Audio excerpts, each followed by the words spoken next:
so much for coming out. This is a great turnout. This is the first time I've ever done a talk like this outside. This is a fantastic venue that you have here. I really like this. You've got the weather to take advantage of things like this, so this is a perfect setting. I like this. A lot of countries that I go to, I wouldn't have this opportunity, you know. But again, thank you for having me. I want to talk a little bit about you today. As opposed to just me, it's about you. I know a lot of the times we hear about, you know, in different genres, it's about us, it's about relying upon other people, having a crowd source of education and inspiration. But it all comes down to how bad we want it as an individual that's going to take us from A to B, that's going to take us to that tipping point that's going to allow us to transform. A lot of the time we look at transformations as a physical evolution and not so much a mental evolution.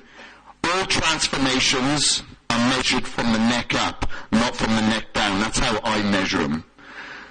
We can all transform ourselves, but it has to come from within ourselves, not from what other people say, and we shouldn't do it for other people. We can act as an inspiration for other people to observe upon, but not specifically for someone, because that's fixed motivation. Fixed motivation will get us from A to B, but we want to continue through the rest of our lives to get to C. It's an evolutionary journey that there's no summit. It's an always consistent recycle of evolution. Now, the way that we should, that we look upon life, especially here in India, it's becoming very westernized. And with that Western culture that's coming in, of course we have the Indianized food that can be very fatty. We have the ghee. But now with the westernized food that's coming in as well, we have the fast foods, a lot of sugars, and we're kind of doomed for failure.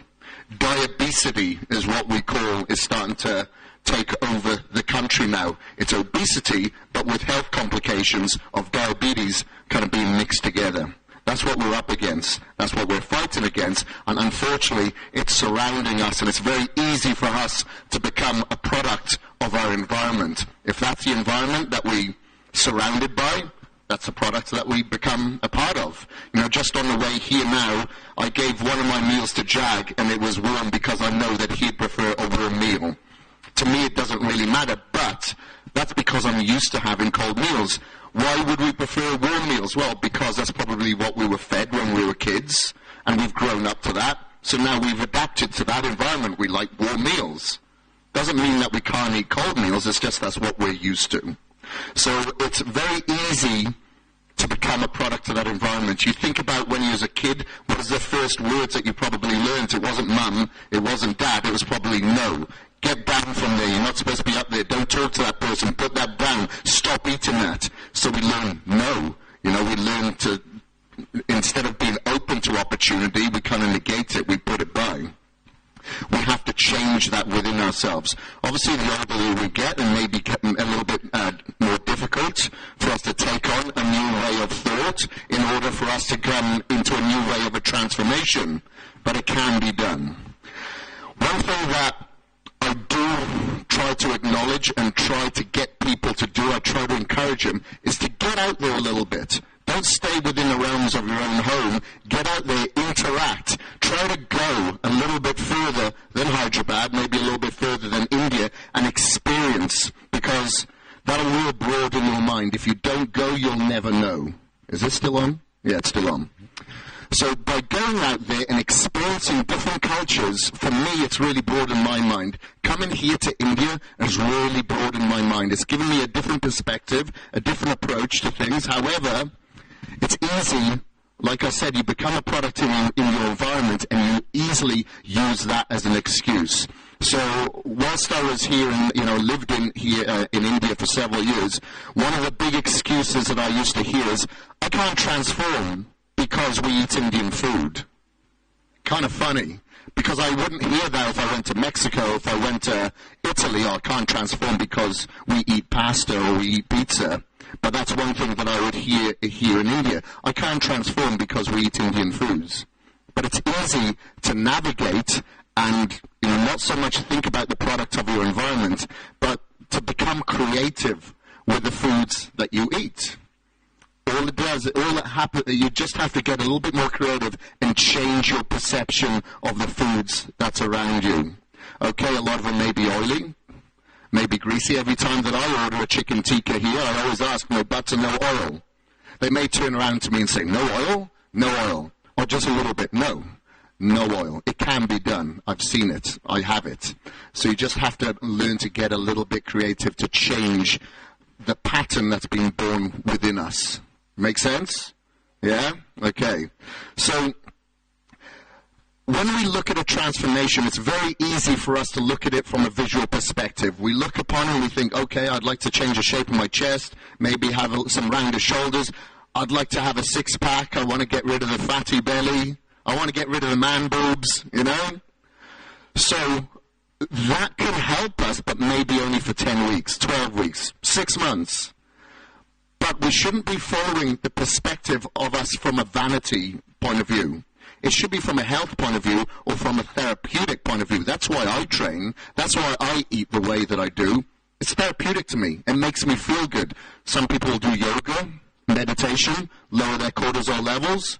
Sure, I do that, but it's weight training for me is number one. That's my therapy. Makes me feel good. It gives me the energy. That's my AA batteries to get through the day, to do the amount of work that I do.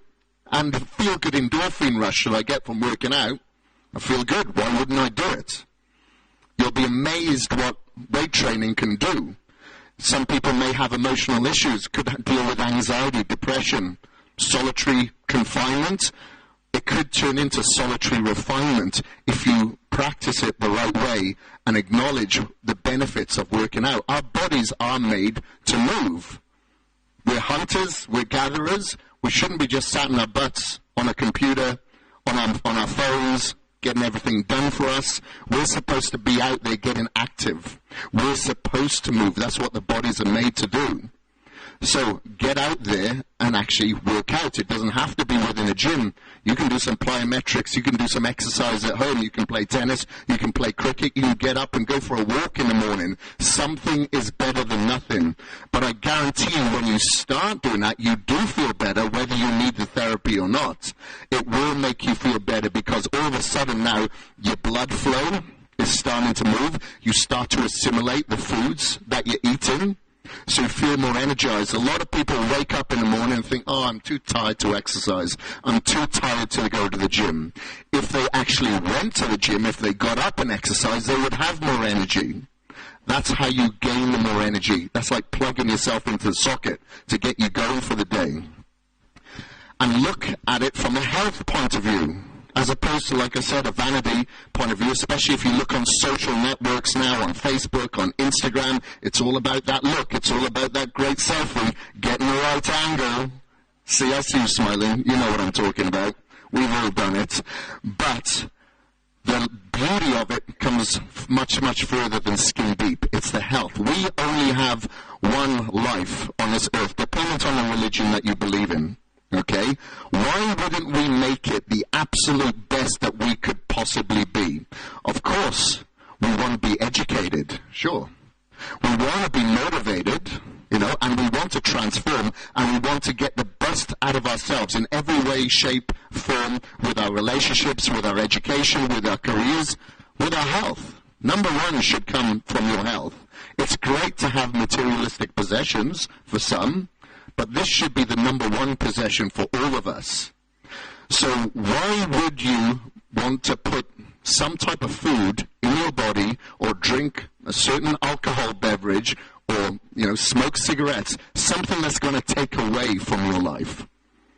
Doesn't really make sense. We're supposed to be looking after our bodies and considering this as our temple as number one. As soon as you're able to change your perception and think more along those lines, that is the limitless potential and the limitless motivation that you will have year after year after year to make this a lifestyle change. It isn't just a transformation. I'm going to get in shape for this wedding, for this photo shoot, for that potential partner. It's there for life. Us as number one. Anybody that would ridicule you for breaking out a Tupperware container, taking your food with you like I do everywhere, they're not going to be with you at the end of your days. supporting you. You are going to be supporting you. That's why I say this is about you, number one. Doesn't matter what other people say. You have to look after yourself in order to give more of yourself. Some people say that working out and eating so many meals a day and getting up to do the cardio is very selfish. You're not spending enough time with a partner or with your family or whatever. It's the absolute opposite.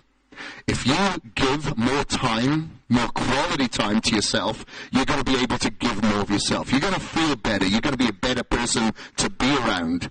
You're going to have more energy to spend more time with your family, with your friends.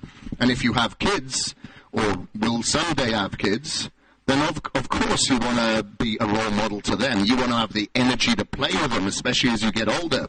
You're only going to have that by staying active, by looking after yourself, by continuing to feed yourself with the live cultures of food that we have available to us. You know what I mean? Like I was in Africa just some months ago, and I went and visited a school and an orphanage there. And in this orphanage, they were up at like 7 o'clock in the morning. Their education started at, I believe it was 8 o'clock. They would go until 4 o'clock. Then from 5 till 7, they went and did they had their like dance classes and musical classes where they were singing, and it was fantastic. The sound that was coming from these kids was just out of this world. And then when they left, they would have evening classes until 9 p.m. in the evening. These kids had amazing social skills because they didn't have phones. They weren't communicating with each other through WhatsApp. They weren't online. I'm not saying that's a bad thing, but it's very easy for us to overcome with it. So their social skills were amazing. They were eating the food off the land, fresh produce. These kids had so much energy. They were all in great shape as well. That's something that we can kind of learn upon, these social skills with each other. Eating fresh produce and looking at food as like a live culture. I look at food completely different now because I have changed my perception. I think now, okay, I'm getting food that's cleansing. I'm having food that's a live culture, that's feeding every single one of my trillion living cells in my body. I'm having the antioxidants that break down the free radical damage that we build up. And in a stressful world, we do build up a lot of cortisol. So I do control that to the best of my ability through meditation. I'll take yoga classes, and obviously I build up cortisol levels to a certain extent when I'm training very, very hard. So I do everything that I can to keep that inflammation down through my food, through hydration. You've got coconut water here. Take advantage of that because that's the best source of fluid. That's the closest liquid that we have to blood plasma. So drink your coconut water, you know. Yes, you can have your coffee, you can have your teas or whatever, but making sure that you're staying hydrated with fluid is imperative to your production, physically and mentally. Chances are, if you're dealing with a headache, or if you're dealing with a lack of energy and your performance is down, chances are it's because you haven't been drinking enough water. Sometimes if I'm training clients and, you know, they're not performing as they should, they're not getting the reps out, they're not getting the sets, and I'm asking them questions. Did you work okay yesterday? Was it stressful? Did you have a late night? Didn't have much sleep? What about your food? Did you mess up your foods? Chances are it wasn't any of those things that has brought them down. It's their lack of fluid. The body is made up of 70% fluid, around 70%. So you can imagine if you're down even by 5%, that's going to bring down your performance mentally and physically by about 5%. If you're doing that every day over a week, you could be 35% down to the possibility of what you could be. So it makes sense that you're always drinking plenty of fluid. If you drink coffee, it doesn't count. Okay? You can have coffee, but you've got to chase it with another cup or glass of water because coffee does act like a diuretic. You'll need to drink a cup as well, just to rehydrate yourself, okay? When it comes to perception as well, I know what you're telling me, but it's hard to eat those foods. Of course it's hard. If it was easy, everybody would do it. You know, when you're thinking about, you know, maybe plain foods like your chickens or your fish, your poultry, your egg whites, along with your oatmeal, your rice, your whole wheat chapatis. You know, you want a bit of butter, you want a bit of ghee, you want some sauces. but you just need to change your perception to a certain degree. You see the poor people on the street, and they're begging for their next meal. They don't know where their next meal is coming from, what it's going to be made of, but we have that opportunity for us. We know that we'll get our next meal. We're pretty lucky to have food on our plate. We're pretty lucky to know where a gym is and become a member. Then let's take advantage of it. Think about that the next time that if you're following a clean, healthy dietary plan, think about that the next time the food's on the plate. Well, I'm gracious to have food on my plate. I can actually fuel my body and take care of it and enhance my health because I have the opportunity. Not everybody does.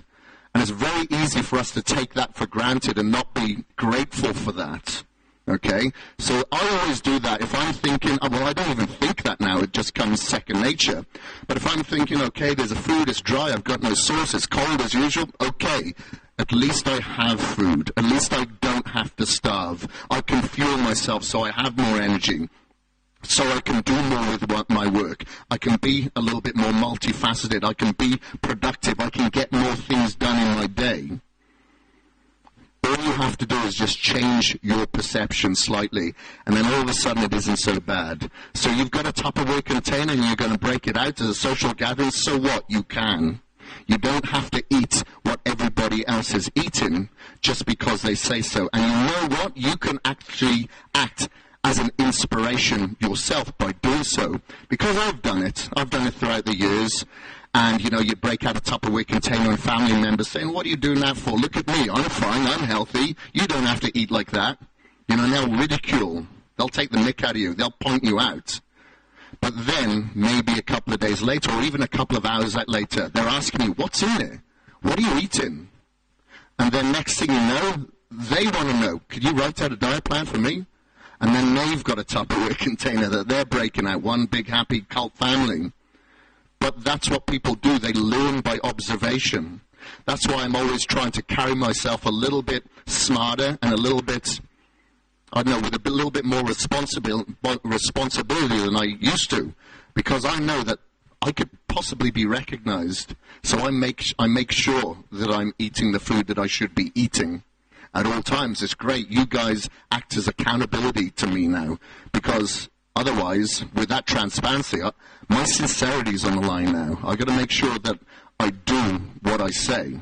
I've got to live by the words that I speak. And it's the same, maybe if I'm in the gym, it's very easy for people to leave the weights out and they just leave a mess there. But people learn by observation, so I want to be that person that puts the weight back. It shouldn't be down to the job of the person that's just working the gym floor. We've all got responsibilities, and like I said, don't think about anybody else. Think about you. This is all about you as an individual. If you want it bad enough, you can get out there and you can get anything that you want. It is fantastic that you're here at such a great school and educating yourself. I have to admit, I wasn't good in school. I wasn't a troublemaker or anything like that by any means.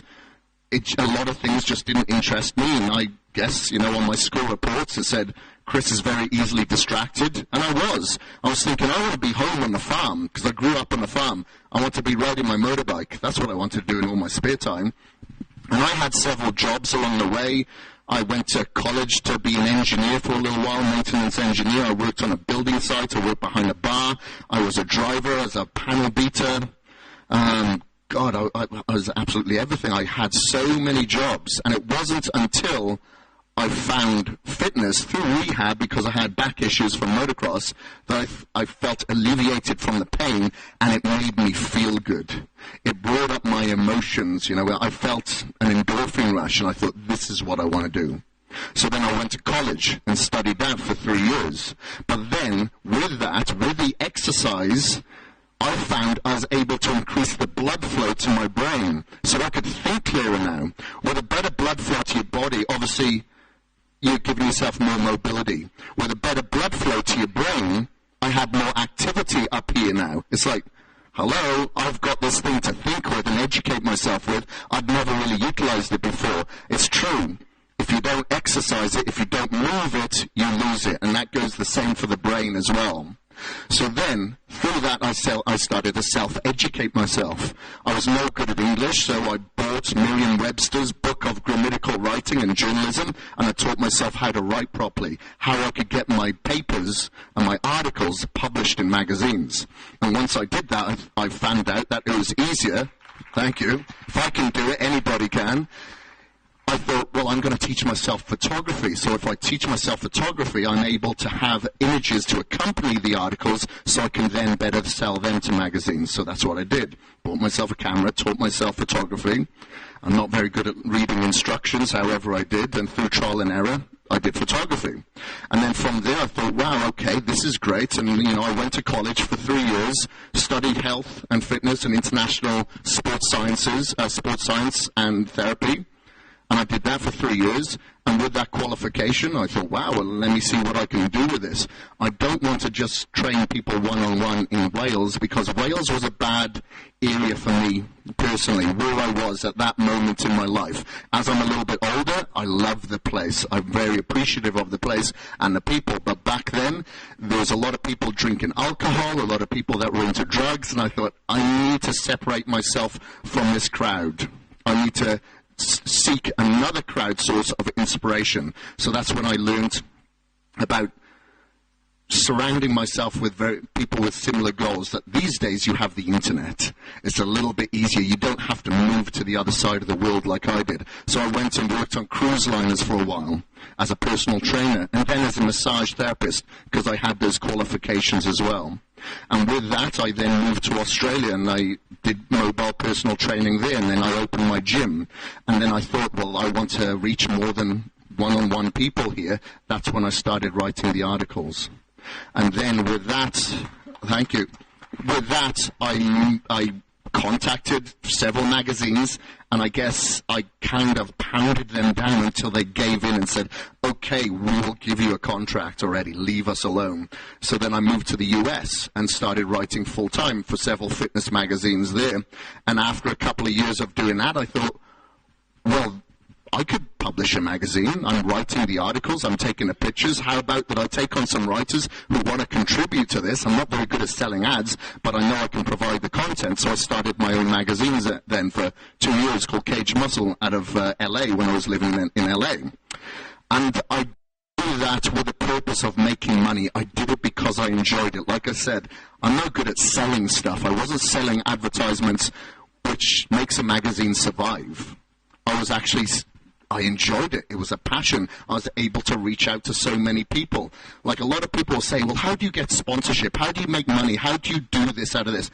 That's never your number one goal, for me anyway. The number one goal is to reach out to as many people as possible, and hopefully you get them to change their way of thinking. If you can get them to change just 3%, that's 3% better, then okay, we've won. We're going in the right direction. Hopefully this can have a snowball effect. That is never the first. It may come as a secondary role, but it's not your primary role. And with that, because I was putting this magazine out for a couple of years, like I said, I wasn't making any money out of that. I was freelancing for other publications to make ends meet. But through that, I then got noticed by bodybuilding.com, the world's largest online resource, and they said, hey, we need an editor-in-chief. You can edit, you can take your images, you can write. Why don't you move up here to Boise, Idaho, and take this role? I looked around Boise, Idaho, and I thought, this is much more like home than LA. I'll go. So that's where I started from there. And then using that platform to then starting to write the books, and then starting to do a video series, so we could reach out to a much larger spectrum of people. And I'm so glad I did, because now I'm in front of you guys, talking to you, come over to India and work with the people here. Thank you very much. But now that has taken me around the world, and I absolutely love it. I'm still that young boy from Wales growing up on the farm, so sometimes I have to pinch myself and think, wow, that happened quick. This is a great ride.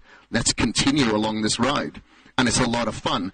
But it all comes down to, number one, taking care of myself day in and day out. Like I said, it doesn't have to be in a gym, but I do encourage it, but some form of fitness. Because that form of fitness and taking care of yourself with the foods that we put into our body and the exercise every day helps us assimilate our foods so we can have better concentration. If we've got a better blood flow around our bodies, we're going to have a better blood flow to our brain. And studies prove that we can be up to 20% smarter with that increased blood flow to our brain. So, wow, you want to increase your education, you want to increase the assimilation of the foods and look better with it? Why wouldn't we do it? Take advantage of that gift that we have in front of us.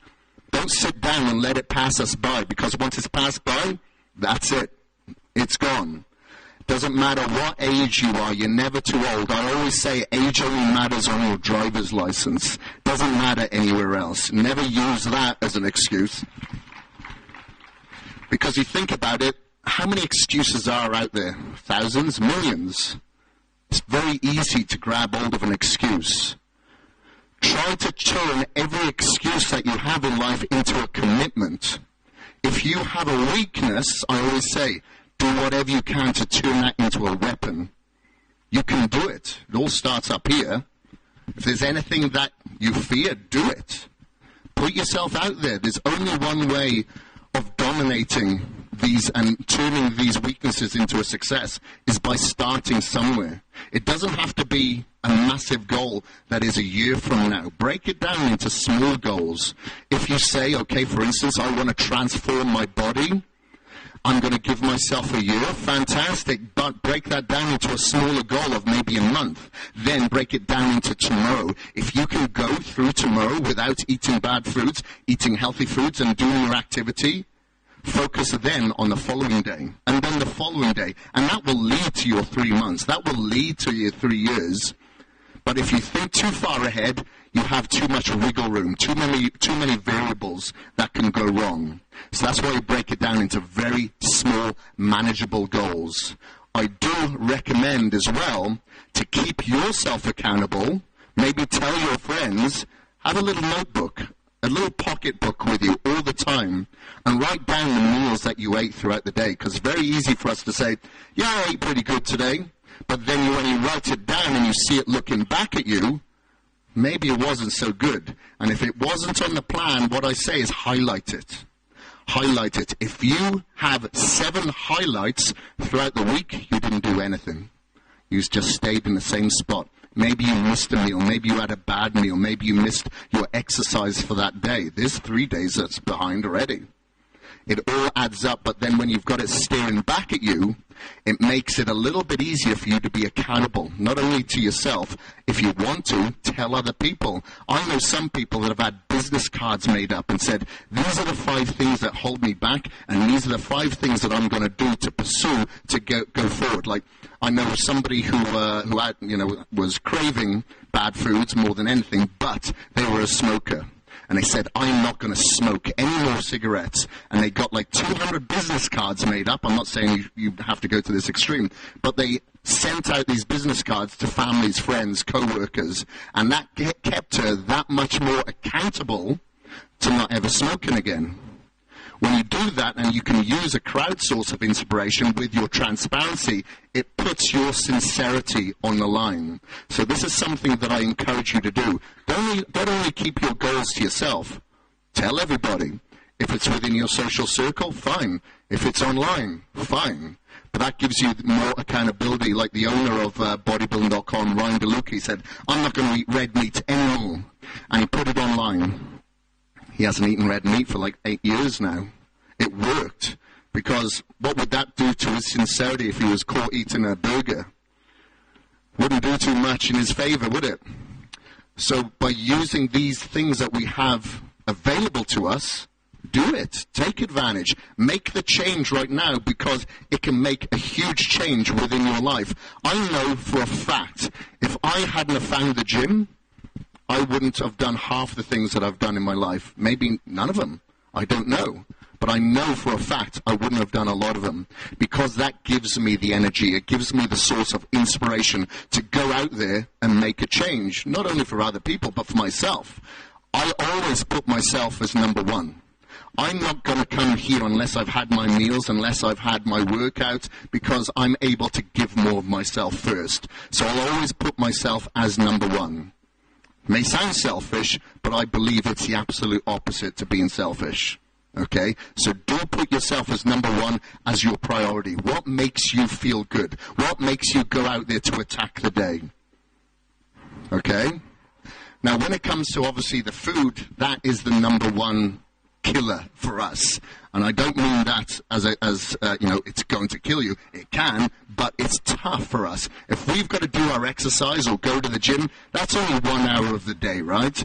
What about the other 23 hours? If we're not thinking about food, we're making our food, we're preparing our food, we're carrying our food, we're shopping for food. So is food, food, food. It's tough. As I said, it's not meant to be easy, and I'd be lying if I did say it was easy. It is tough, but it is possible. I haven't missed a meal now for 17 years. 17 years, and I'm not... Thank you. But can you imagine how much pressure is on my shoulders now to not miss a meal? You know, that happened quite a few years ago. I was like, wow, it's been 7 years. I cannot miss a meal now. It's impossible. Everywhere I go, I've got food with me. Everywhere. Because I know the traffic's going to be bad. I know I'll probably have a delay on the plane. I may have to stay overnight somewhere in some city that I don't know anything about. I know I'll be at work late. I know there'll be... Anything can come up. Anything can crop up. If I was to say, oh, it's going to be absolutely fine, I'll go through these 12 weeks, it'll be fine, I'd be in denial. I am prepared for everything to go wrong. I'm prepared for a social gathering. I'm prepared for an injury. I'm prepared for a death in the family. It will happen. I'm not in denial. It will happen. But I'm prepared for it. So nothing comes as a surprise. Everything is generally easy going throughout the week, isn't it? During our work week, we know the schedule. On the weekend, everything can kind of go out the window. Friends call us, come to the bar, go to a social gathering, everything. That's what we have to be prepared for. I'm not saying not go out, but be prepared before you do go out. Have your food with you. You could have some dried fruits, some dried nuts, even in your car, so you're never stuck without something. Okay? When I say these meals as well, and you should eat frequently, it's little and often. Call them grazing intervals, if you will. Doesn't have to be a big meal. The problem is with the 3 standard meals that we generally eat per day, they can become big meals.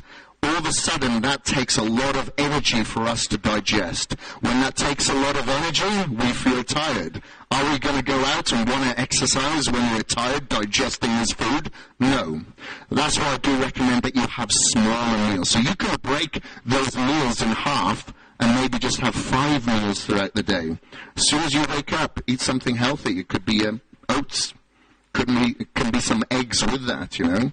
And then eat healthy throughout the day, a nice lean form of protein, a nice slow digesting carbohydrates, maybe, you know, your rice, maybe your whole wheat chapati, maybe, you know, your sweet potatoes, your oatmeal. Throughout the day, just very small meals. And if you have this influx of energy within your life cells, you're going to have more energy to go out and give more of yourself and exercise and have a more productive quality way of life. Makes sense that you feed your body with a life source instead of something that's going to slow it down that could be taken away from that life source. Okay?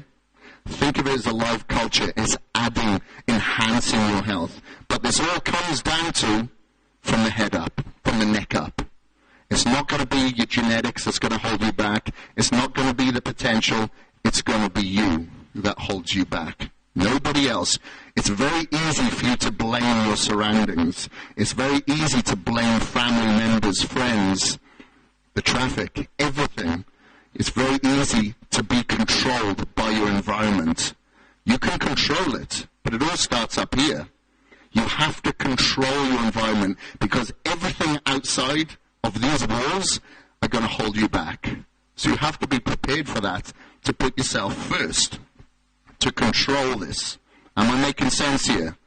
I'm not putting you to sleep or anything. No? Okay, cool. All right. Have I got time to ask questions here as well? Because I always say with my talks and my seminars that it's as good as you make it. The silly question is the one that isn't asked as well. So I want to make this talk as much for you as it is about what I think that you should hear, okay?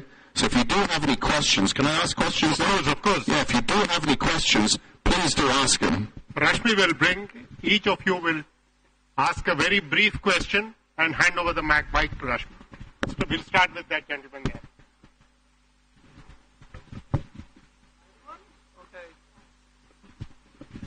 Hey Chris, how are you? Welcome to India once again. Thank you. I'm Bharat Jain, texted you yesterday, Minister. You remember that? Okay, my question is, I've been an ardent supporter of DDP ever since I've started gymming, but I'm a pure vegetarian. Yep. And I've put this question to you a couple of times, even on Facebook, but you've been quite busy. Anyways, Sorry about that. No, but you've been doing it all for us now. So my question to you is that, could you please suggest and publish an article for the sources of protein for pure vegetarians, and how do we consume it, especially for the ones doing DDP? Okay. So I'm assuming that you haven't read my book, Bollywood Body by Design, then. I did read half of that, but then I couldn't go further with it. Okay, you didn't get to... Was my book that bad? No, it was not that bad. I better rewrite that one. So you got a little bit further. So in Bollywood Body by Design, the reason why it's called Bollywood Body by Design is that I wanted to make a book specifically for the Indians. Because like I said, I'd always get the throwback, I can't transform, I can't do a diet, I can't do a bodybuilding program, I can't exercise because I eat Indian food or I'm a pure veg, I'm vegetarian. So I would always basically fight back and say, yes, it can be done, you just need to do this, this, and this, or eat plain foods as I do, but I knew that there had to be a compromise, because just like with any relationship, you have to compromise, right? So I wrote the book with vegetarian recipes in there. I worked with a lot of chefs here that would work in with the actors because, as you know, for instance, like John Abraham is pretty much a vegetarian. He was pescatarian, so he was eating some fish, but then he's pretty much vegetarian now. So I'd work with these people to get good Indianized dishes, but with vegetarian foodstuffs. So basically, it can be done. It can be done, because if you do eat egg whites, yes, you've got the egg whites, you've got lentils, you have your chickpeas, you have your tofu, you have your soy, you have your whey protein. It all can be done. You just have to become a little bit creative, and you have to be aware that you are limited more than the average person with your protein sources. But it can be done. Thank you so much, Chris. I would like to give the mic. Just another question. The question is, if you may allow me, it'll be for most of the Indians, I'm sure all those gymmers, they'll have this question. The question is, for ones who work out, there's an unequal body part. Like if I work on my chest, I have more muscle in my left than the right. So this is a problem that you face, unequal muscles on the, one part of the body, left bicep is more and the right is left, or right is less. So how do you tackle with that? You're probably a little bit too self-critical with your body, because most people do this. I have a lat bigger than the other, I have a bicep bigger than the other, I have a leg bigger than the other. Just happens. A lot of the time, but I don't get caught up on it. I can be the best that I can be. You know, I can't compare myself to someone else, but I could possibly be 3% better. As I always say, I'm not generally the happiest person in the world, so I wouldn't compare myself to somebody who is happy all the time, but I can be 3% happier. But, you know, with something like that, it could be anything. It could be nerve damage within your spine that doesn't allow the nerves to go to one side and contract as much as the other. So there's little things like you can have massage that improve the blood flow and stuff like that. Thank you. But I wouldn't get caught up in it. You're being critical and probably seeing your voids instead of seeing the benefits. It's very easy to see things that we don't have instead of be appreciative of what we do. Thank you. Hey Chris, so I've been following you for 5 years now, and my basic question is that throughout your videos, I've seen you've gotten a lot of injuries. Yeah. Okay, so one thing missing is there is not enough of warm-up and cool-down things, stretchings that needs to be there for the new people that are coming up. You know, they experience muscle pulls every time, or pulls in their legs every time. So, is there anything coming up in your next sessions on that? No, I do always recommend, you know, if you noticed, a lot of my injuries have come outside of the gym.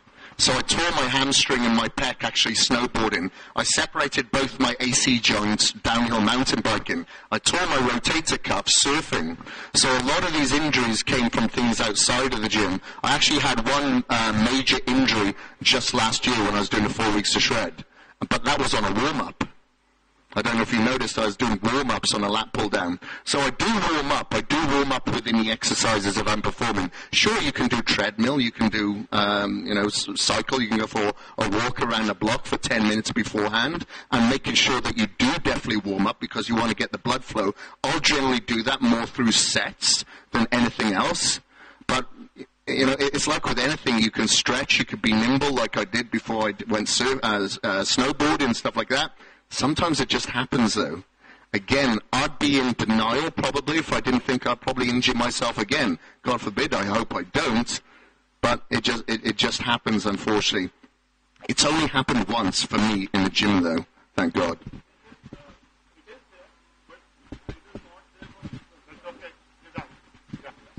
Hey, Chris, so you've mentioned something about eating 5 meals a day. Yeah.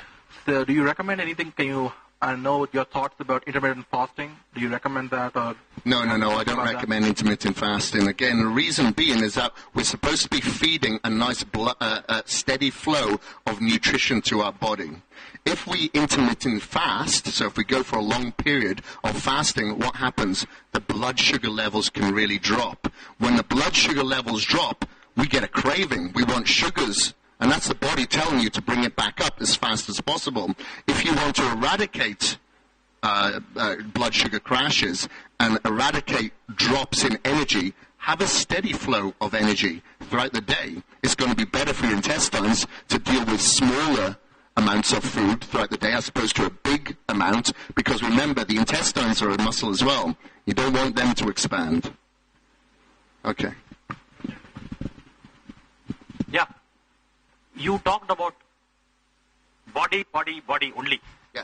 You didn't play with the mind. Whereas this country, India, believes more with the mind. We do more of dhyan, meditation, and so on and so forth. So you just didn't mention about anything about playing with the mind. You talked only of body. So what's your view on that? All right, okay. Only physical. You're not going to my mental. I don't know. I thought I was talking about the mind. Okay. Okay. And now, just brief question, sir. Okay. I generally miss a meal. Lunch I miss, and I drink fluids, water. Will it be okay? Fine, is it? Is it fine? Sorry, I didn't understand that. I miss a meal a day. Lunch I miss a day, and I take only liquid. Oh, you drink water instead of lunch? Yeah. Oh, no. You should drink both. You should both drink and you should eat. Obviously, your body needs nutrition. It needs antioxidants. It needs protein for hair regrowth, for eyesight, for skin replenishment, for nail growth. You need to feed it food. It has to have food, little and often. And of course, like I said, you're hydrated. You need to stay hydrated throughout the day. Never wait for thirst. Thirst is an indication that you could possibly go through dehydration. Food could be an indicator that you're going through malnutrition. So eat little and often, drink little and often, all the time. But when it comes to the mental aspect, of course, everything comes from the mind, number one. That's why, like I said, I meditate. I do active meditation. I do yoga several times a week because I'm trying to lower my cortisol levels and clear the brain. But it all comes from the mind, number one. I do take on an AKA role model because, as I said, I'm the young kid that grew up on a farm. There's a lot of things, if I think back to that person, I'm not going to be able to accomplish unless I take on that AKA character of mine in order to accomplish a lot of things. Now, I'm not saying your characteristics are going to be the same as mine. Yours may be a little bit more relaxed and more meditative. So you take on a more meditative approach to get through these things in the day that may be holding you back. Yeah? Thank you. Hi, Chris. Well, I've been working out for past 2 years, and I've been on a high diet, taking 10 eggs and protein shakes and all. But my doctor suggests like high protein is not good for health. In future, it might cause damage for your lungs and liver. Is that true? Or? It's true and false. So if you're a person that doesn't work out, that doesn't exercise, that doesn't move, no, you don't need that much protein. It will become toxic to you. But, so for instance, every 12 weeks or so, I'll take about 10 to 14 days away from the gym. I want to give my body a rest. I want to replenish my motivation. I want to get rid of inflammation because I train hard. I train real tough. So during that time, I go very, very low on protein. I increase my antioxidant value. I'll detoxify my body, making sure that I'm having my pure lemon juice, my apple cider vinegar, my greens. But I'll really lower my protein. Why? Because I'm not exercising. I don't need as much. We build up scar tissue in our body when we're training. We're tearing down muscle fibers. That's why the next day you wake up after you've done legs, you're like, oh, God, I'm sore. What's going to help them regrow? It's not going to be stretching. It's not going to be having a bath. It's not massage that's going to help get rid of the pain. It's going to be protein. Protein replenishes that scar tissue in the body. Okay? It helps you recover. So you need more protein than the average person. I need a lot more protein than the average person. I take in about 1.2 to 1.5 grams per pound of body weight because my body uses it all. But if I'm not training, I'm not building up that scar tissue, then I don't need that much. Okay? So everybody's different. If you're sat on your butt all day, no, you don't need much at all.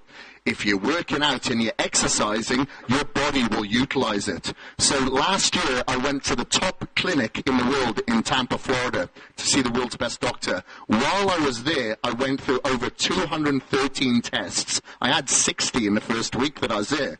I came within the top 3% of people ever tested in that clinic.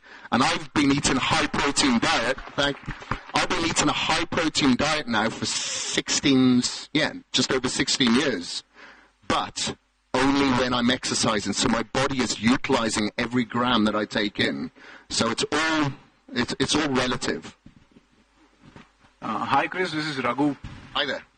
It's really inspiring to listen to your story.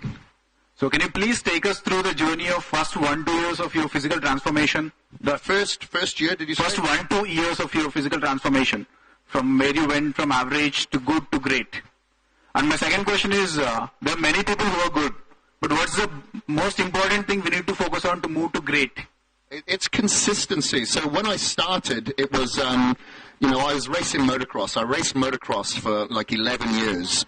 And over that time, I'd succumbed to quite a few injuries, and it was a back injury that stopped me altogether. I was bedbound for a couple of months there. And, I went to chiropractors, osteopaths, massage therapists, doctors. Nothing really alleviated the pain until I started physical therapy and rehab and actually strengthening the muscles around my spine that helped me alleviate it because I had bad lordosis of the spine. With that, I felt much, much better. I got over the depression that I was dealing with because I was, in so much pain. I was starting to get rid of the body fat because I was overweight because of no exercise. I felt better. So then I decided, okay, I'm going to go for a goal here. I'm going to focus on, what shall I do? I'll do a bodybuilding show. So that's what I focused on. I used that as my goal because I didn't want something way, way in the future, years away. I wanted something now to focus on, so I used that as my goal, as my accountability, because I knew I was going to be up on a stage in nothing much more than my underwear and a bit of a tan. I better look okay, so, that put a lot of urgency on the table for me. But the number one thing I'd say with anything, it isn't a perfect exercise program. There's no secret. There's no secret training plan or secret number one nutritional protocol, and it's definitely not coming in a supplement. I can tell you that much. People who think that your transformation comes from a supplement are severely wrong. It comes from consistency. Consistency every single day, doing what you did yesterday but better. Because, like I said, that consistency can really fall off track when you have a bad day. You feel bad, you're like, oh, I can't be bothered today. Had an argument with the girlfriend or with the work colleague. I feel bad, I feel down. It's easier to have a drink or eat bad food or do nothing. But staying consistent is what's going to let you go from okay to good to great. Doing something every day consistently to help you go towards your goals better than what you did yesterday. That's the number one that you need to focus on. Being consistent relative of the environment, relative to what could possibly go wrong. Being prepared. Thank you. Hey, Chris. Thank you for the inspiring talk. Thank you. I have two questions which are kind of related. I'm into endurance activities, so I wanted to ask you, how can bodybuilding be used for better endurance performance? And my second question is, I don't know if you have heard about Robert Cheek. He's into vegan bodybuilding. Yes. And I eat vegan. Yes. I wanted to ask you, do you think this is, this movement is growing very much, especially in the West. So what are your thoughts about it, vegan bodybuilding? No, I think it's absolutely fantastic. Obviously, it's going to be a little bit more difficult, but it's great. Robert Cheek has proven that it can be done. He looks great, right? It can be done. Like, your only professional bodybuilder in this country is a vegetarian. The only professional bodybuilder. How big is he? Weight would he be? He's about 18 stone. Now, that's an extreme, obviously, but I'm just saying it can be done. Now, when it comes to weight training and performance, yes, it will assist with your performance. I don't know if you know, like about 2 years ago, I did a triathlon. I completely, needed to lose as much muscle as I possibly could, so I pretty much took all the protein out of my diet just to try to lose as much muscle, but I found that I was able to improve my performance very quick due to the neuromuscular education that I had for my muscles. From the cycling, from the swimming, from the running, I was able, as I started to drop the muscle and drop the weight, because that muscle takes up a lot of oxygen, I was able to improve my performance that much better. It's that muscle density on your frame will improve your performance. When it comes to bodybuilding and weight training, you would change things slightly. You wouldn't have much rest between your sets, maybe about 30, 45 seconds. You'd go for a lot of repetitions. When I say a lot of repetitions, anywhere between 30 to 50, but to absolute failure. This will assist with your recovery process. When you're out there on the track and you're running, you need to recover as you're running in order for you to get to the finish line and finish nearly as strong as when you started. So it should definitely be implemented within your program, I think, regardless. Thank you.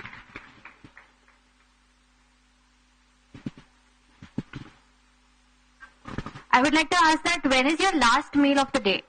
When is my last meal? Immediately before I go to sleep. And a lot of people will say, I shouldn't eat after 8 o'clock or whatever. Well, it doesn't matter what time, because some people go to bed at 1 o'clock, some people go to bed at 8 o'clock. The reason why I recommend that, not just to myself, but to my clients as well, is that I try to shorten the fast time. That fast time when you're sleeping 6 or 8 hours, your metabolism does slow down slightly. The longer you go without a meal, the slower your metabolism goes to preserve the food, to preserve your muscle. The body does think that you're going into hibernation, so it has to slow its heart rate and slow the metabolism. But when we're trying to maintain healthy or lower fat levels, we want that metabolism to be as fast as we possibly can. So I like to eat and recommend my clients to eat immediately before going to bed, and as soon as they wake up, to kickstart the metabolism. Now, this doesn't have to be a heavy meal. It can be very light, but having something healthy just to put into your body just before you go to bed assists with your metabolism. And I know the old wives' tale is, or don't eat after 6 o'clock or anything after 8 o'clock, but it shouldn't be anything heavy, just something very light. Does that help? Okay. Yeah, that my name is KRIS. I just wanted to know, that what kind of the exercise regime that you suggest for the people who are in the middle age, because at that time the degeneration of this of a muscle and also the health starts. So what do you suggest? What sort of exercises? Yeah. Well, for those who are in the middle ages. Yeah, that's right. It's all relative. Again, I recommend that you go to the gym, but don't compare yourself to the person next to you that could be 10, 20 years younger. Your muscles have no idea what number is written on the dumbbell or the barbell or the machine that you're exercising on. All it understands is failure point, or the stress and the load that you place upon it. Of course, you should never compare it to somebody who's been training for a while, again, of your age, only for your experience and for your structure and basically what your abilities are. So again, when a female comes to the gym, I say, it doesn't matter what that person's doing next to you. Your muscles have no idea what anybody else is doing. Your muscles have no idea what number is written on that dumbbell or barbell. All it understands is exercise and movement, and that puts it in the right direction. So you should go to the gym regardless of your age, whether you're 30, whether you're 60, whether you're 80. You should go to the gym. Allow the blood flow to get to your muscles, to improve the density, to improve your bone density as well, and the lubrication to your joints. When you do not move your joints, they dry up. Synovial fluid is like an oil to an engine. The only way you can oil that engine is through movement. So I do recommend that. Like my mother, she hadn't exercised for a while. She was having major problems with her knees. So then I got her to start going to the gym and start working on the muscles around on her legs, so it takes away the stress from the joints. Because as we get a little bit older, compression comes on our spine, on our knees, and on our hip joints. Instead, you should increase the strength of those muscles, and it improves the alignment of the body, and it takes the stress away from the skeletal system. So regardless of your age, you should work out, but obviously with smarts, kind of leave that ego at the door that we had when we were 20 or 30 and train with the knowledge that we've encompassed since then. Make sense? Yeah. Hi, Chris. Kiran here. Your Instagram follower. So, a couple of questions. So, I've been following the 28 Days to Shred program, and you mentioned doing cardio twice a day. So, you know the work and stuff like that, so I'm not able to keep up with that schedule. So, do you really recommend 2 times or maybe in the evenings or just once a day? Now, there's a reason why I say twice a day, because that's the better way. Like, you could go once a day, but you're not going to get those results in 4 weeks. Like, 4 weeks is tough. It's really hard to get those results. That's why everything has to be not 99%, has to be 100%.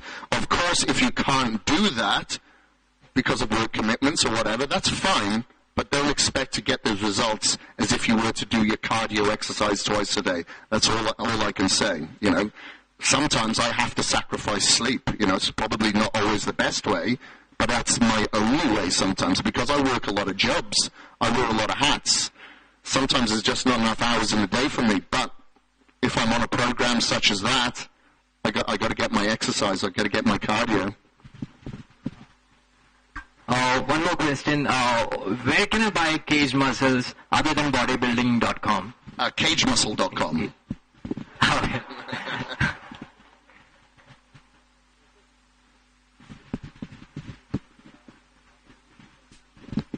Yeah, my question is, what's your concept on plateau? On plateaus? Yeah. No idea what a plateau is. I've never encountered one. Thanks. So you have to think outside the box. For me, I've been training for such a long time now, I have to think outside the box. And what I do, I used to be in the mindset, if I want to put on size, if I want to put on weight, I have to eat more. I don't think like that anymore. Now I think about the foods that my body will absorb, what they agree with. So I don't really eat red meats or anything like that now. I eat foods that I feel that I can assimilate fast. I make sure that I cleanse my body all the time. So, like I said, in the morning I'll drink my apple cider vinegar and my lemon juice, and I feel that helps cleanse my body. So, if we're eating a high-protein diet, it can kind of clog up the intestines. If the intestines are clogged up, your body's not going to absorb the foods as it needs to assimilate. So I make sure that I'm cleansed. And as I said, cortisol level can really increase the fat on our body and decrease the muscle that we're trying to accumulate. So I always make sure that I try to keep my cortisol levels as low as possible. I try to eat clean, organic foods whenever I possibly can, because I don't want the pesticides. I don't want to have the contaminants in the water that I drink, so I always drink bottled water. I even shower in filtered with a charcoal filter. These are all the things that I do to make sure that I don't ever hit a plateau. But I think outside the box of what we generally think of as a bodybuilder. So, thank you, Manthan, and thank you, Chris. And this premises is totally packed. Perhaps it may be one of the most useful talks.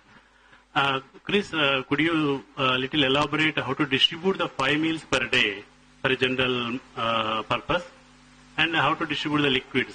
Time gappings, with respect to time gappings. Yeah, well, I personally try to eat within every 3 hours. I never let that time pass over 3 hours. Otherwise, I'm not a good person to be around. You won't like me when I'm hungry. So that's what I always try to go. Like I said, first thing in the morning, I wake up and I'll eat immediately before I go to bed, and I'll space it out within 3 hours during the day. If I cannot physically eat my meals, which majority of the time that I can, then I'll drink a couple of meals through a protein shake if I'm on the road or anything like that. One thing that I did want to make mention, providing that you're going for quality supplements, they're not bad, as a lot of people will tell you they are. You know, when I've done interviews here in India, it would blow my mind that I'd be asked about steroids and supplements in the same sentence, because obviously steroids are very, very bad for the body. It's something that should be eradicated. It should not be anywhere near a person's health and fitness goal. It shouldn't be. But supplements do have their place. However, you have to be logical with the supplements that you're taking. Okay? If you are a person that is missing meals throughout the day and it's inconvenient, then obviously a protein shake can help you. Protein shake is just a milk powder without lactose and without fats. That's all it is. It's not a magic pill or a magic powder that's going to give you big muscles.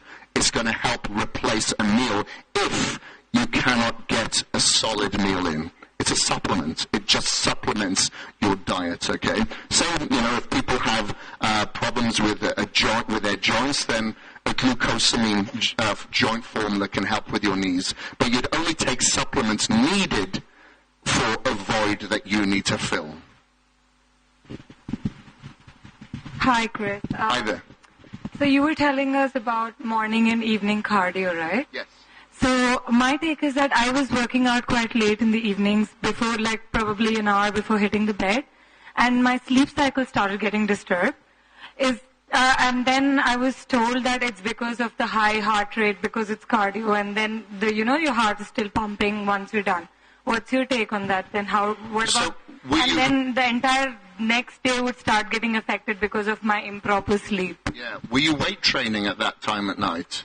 No, cardio. It's cardio. So I assume that was high intensity cardio. It was like running or cycling or something like that. Dancing, yeah, that's going to be tough. I'm not a good dancer, so I can't relate to that. But this is what I recommend when it's late night cardio. It's low intensity. It's steady state.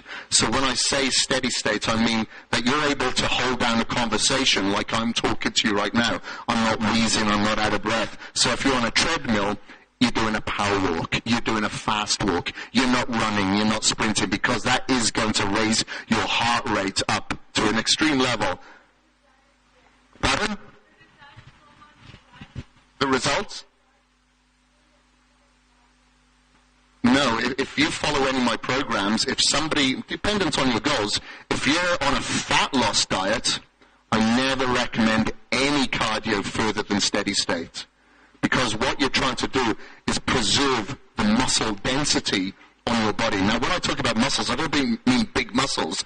Muscle density. Females should have muscle density as well, because that will maintain your metabolism, because you need a lot more calories to maintain muscle density than fat. Okay?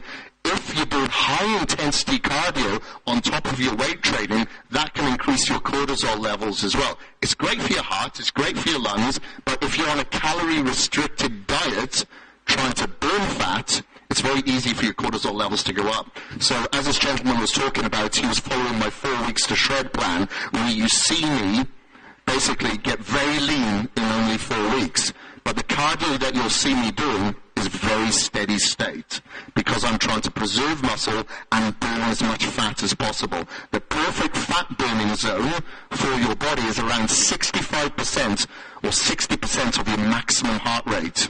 You're probably going to be at around 80-90% if you're running and dancing. That's not the perfect zone for fat loss. It's great for heart and lung capacity, not for fat loss. Good evening, sir. Hey. Sir, what are the exercises for the getting big round shoulders, as you are also suffering from the same problem? Yeah. Big rounded shoulders.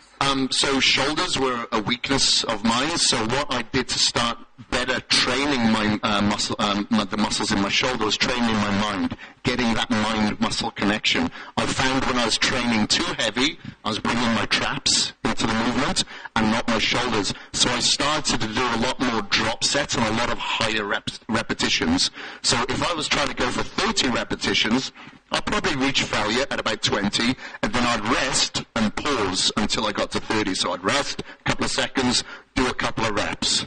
Rest for a couple of seconds, do a couple of reps. So that worked for me, and then instead of using dumbbells all the time, I started using barbell plates. And that really helped my contraction of the muscle as well. So if I've ever got a weakness, I generally train that at the start of the week as well, when I've got more energy, and I prioritize it by training that muscle group first. Sir, how many times we should work out? 2 times or 1 time? Because Mike Owen, you remember, sir, he used to work for 3 times a day. Mike Owen. 3 times a day? That's first time workout at 4 o'clock in the morning, and then to 2 o'clock in the daytime and 8 o'clock. Mike is selling his stories. Mike Owen. Yeah, I know. I trained with Mike in Golds from 2005 up to 2008. He's selling stories here, buddy. What I'd recommend that you do is just train that muscle group once every 5 days, as opposed to once every 7 days.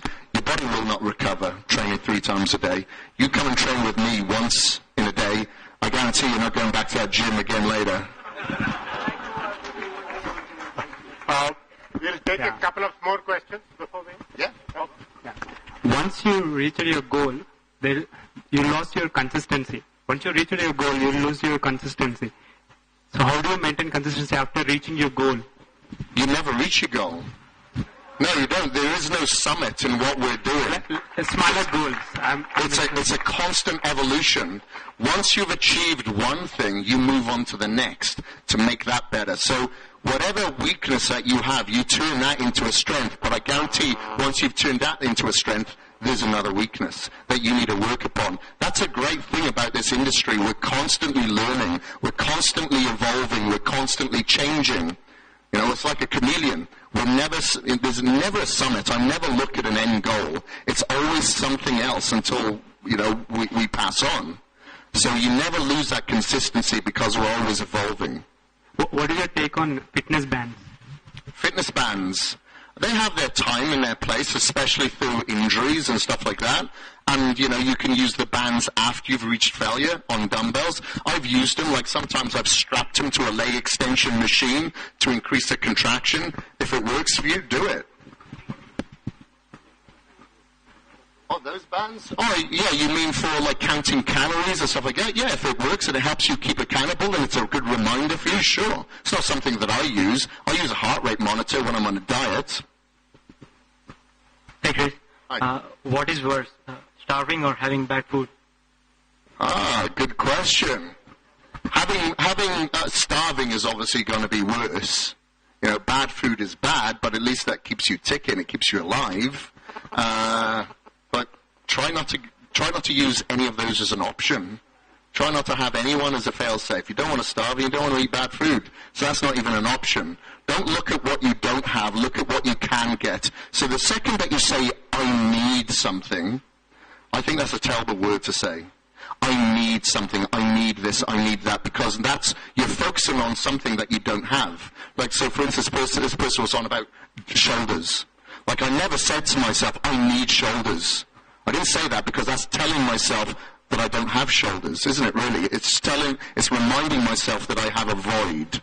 So I'd say, I want shoulders. I want that. So say, I want good food. I want healthy food. Don't say, I need healthy food, because then you'll probably resort to starving or eating bad food. Okay. Hey, Chris. Yes. Yeah. At what age we have to start lifting weights? Does lifting early has an effect on height? Effect on height? Yeah. I'd really like to say no, but I'm pretty short myself. But no, it doesn't. Again, that's an old wives' tale as well. You know, Arnold Schwarzenegger would probably be a lot shorter if that was true. He started at a very young age. A lot of people do. But no, it will not stunt your growth. No. Well, you know, I'd recommend, you know, anything after the age of like 16, 17 is absolutely fine. I know people that train at a lot younger age, like, you know, Mike O'Hearn, who was talking about Mike O'Hearn. Like, Mike O'Hearn, he was training at like 11 years old. He actually won his first bodybuilding competition at 14. What's Mike, 6'3"? Yeah, he's a tall guy.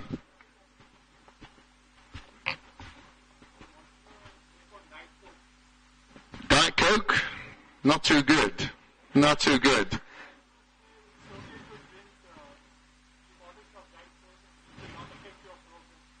No, but the thing is, there's a lot of chemicals in it as well, isn't there? If you look at the alternative of what you can drink, then wouldn't you go for the alternative that's better? So, you know, where's my bottle here? So I make sure that I always have flavor in my bottle, but I always have natural flavors and natural colors. So I'm not having, you know, the artificial stuff that could be in Diet Coke. You know, it's there, but, you know, it's a lot of artificial sweeteners, a lot of artificial colors. It's probably not good for you, is it? It's not going to have a benefit on your health. So I prefer to kick that to the curb. That's HydroCharge. So basically you've got coconut water powder in that that's hydrating, and it's got antioxidants in it. So I kind of drink that. And the reason I mainly drink it is because it tastes good. If it tastes good, I'm going to drink more of it. Hi, Chris. Hi. See, I'm training to be a triathlete, and I cycle for 200 kilometers and 400 kilometers. But then you said that if you reduce your muscle, your performance will be improved while swimming or running. So what sort of diet should we go on to so that we can reduce our muscle and still be fit? No. I had to reduce my muscle. I don't recommend that you reduce your muscle by any means, but I had to, because when I was getting ready for my triathlon, you know, to begin with, God, I was probably about 220 pounds at nearly 5'8". Way too heavy to be doing triathlons, because, you know, that's a lot of muscle that requires a lot of oxygen. For you, you're going to be absolutely fine. If any case, you know, I'd increase the muscle density a little bit more, because, like I said, with that coordination, with that strength, with that assistance with recovery of having oxygen to the muscle supply and a blood flow to the supply to carry that oxygen, you're going to be that much more efficient. It'd be a mixture of both. You're probably looking at a 60-40 ratio of carbohydrates to 40 proteins.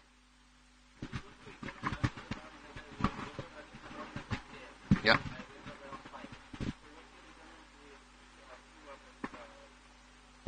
So for about an hour and a half before you train, I'd recommend that you have egg whites and oats.